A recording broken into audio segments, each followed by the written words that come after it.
कबूतरखान्यावरील बंदीचा निर्णय मुंबई हायकोर्टाकडून कायम ठेवण्यात आलेला आहे। कबूतरांना अन्नपाणी देण्यावर बंदी मुंबई हायकोर्टाकडून कायम ठेवण्यात आलेली आहे। तर कबूतरखान्यांसंदर्भामध्ये तज्ञांच्या समितीची गरज आहे असं देखील मुंबई हायकोर्टाने म्हटलेलं आहे। तज्ञ समिती गठन करून या संदर्भात सखोल अभ्यास करावा असं देखील निरीक्षण हायकोर्टाने नोंदवलंय। तर तज्ञ समितीचा निर्णय सगळ्यांनी स्वीकारावा असं देखील मुंबई हायकोर्टाकडून सांगण्यात आलेलं आहे। नागरिकांच्या आरोग्याचं रक्षण करणं महापालिकेचं कर्तव्य आहे।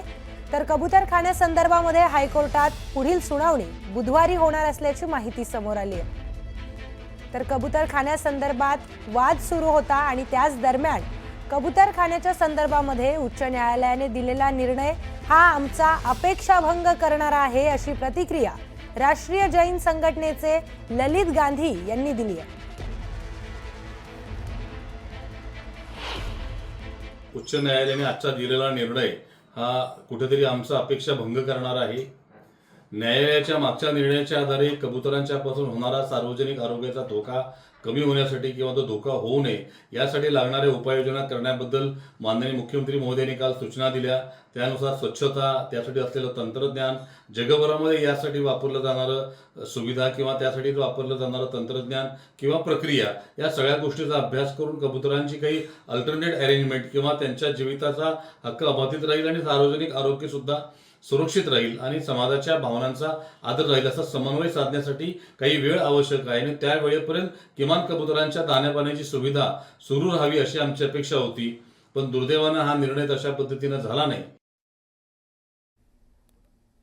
तर मुंबईमधील कबूतरखान्यांवरील बंदीचा निर्णय हा मुंबई हायकोर्टाकडून कायम ठेवण्यात आलेला आहे आणि कबूतरांना अन्नपाणी देण्यावर जी बंदी घालण्यात आली होती ती देखील मुंबई हायकोर्टाकडून कायम ठेवण्यात आली आहे। नागरिकांच्या आरोग्याचं संरक्षण करणं हे महापालिकेचं कर्तव्य आहे असं देखील मुंबई हायकोर्टाकडून सांगण्यात आलेलं आहे। या संदर्भातील सविस्तर माहिती जाणून घेऊयात आपले प्रतिनिधी कृष्णा आवटी यांच्याकडून। कृष्णा, हा मोठा जो निर्णय आहे तो हायकोर्टाकडून घेण्यात आलेला आहे आणि या संदर्भामध्ये आंदोलन देखील झालेली आहेत, आक्रमक देखील झाले होते जैन बांधव आणि आता मुंबई हायकोर्टाकडून हा मोठा निकाल देण्यात आलाय। काय अधिकची माहिती?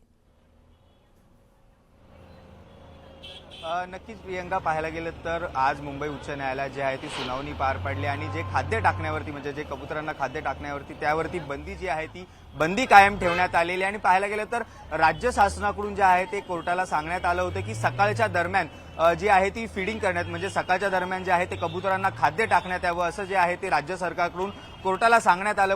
परंतु पाहायला गेलं तर कोर्टाने देखील जे आहे ती सकाळचं फीडिंग म्हणजे 6 ते 7 दरम्यान जी आहे ती फीडिंग करण्यात यावी त्याला देखील जे आहे ती बंदी जी आहे ती करण्यात आलेली आहे। कोर्टाने देखील जी आहे ती बंदी कायम ठेवलेली पाहायला मिळते आणि पाहायला गेलं तर एकंदरीत पाहायला गेलं तर या संपूर्ण प्रकरणात काल जो आहे ते या ठिकाणी कबूतरखान्यात जे आहे ते फीडिंग करण्यात येऊ नये म्हणून देखील जे आहे ते शेड उभारण्यात आलं होतं। ते शेड देखील जे आहे ते जैन समाज बांधवांकडून जे आहे ते काढण्यात आलं, तोडण्यात आलं आणि त्यानंतर जे आहे ते पुन्हा एकदा कबूतर आपण आता देखील पाहू शकतो कबूतर देखील जे आहे संपूर्ण कबूतरखान्यात आपल्याला पाहायला मिळते। आणि सर्वात महत्त्वाचं म्हणजे येत्या काळात जेव्हा सुनावणी पुन्हा एकदा ती सुनावणी होणार आहे तेव्हा देखील जे आहे वैद्यकीय तज्ज्ञांकडून जे आहे ती संपूर्ण वैद्यकीय तपासणी म्हणजे कबुतरांच्या विष्ठेपासून होणारे आजाराची संपूर्ण अहवाल जो आहे तो पुन्हा एकदा कोर्टात सादर करावा असं देखील जे आहे ते राज्य शासनाला कोर्टाने सांगितलेलं आहे।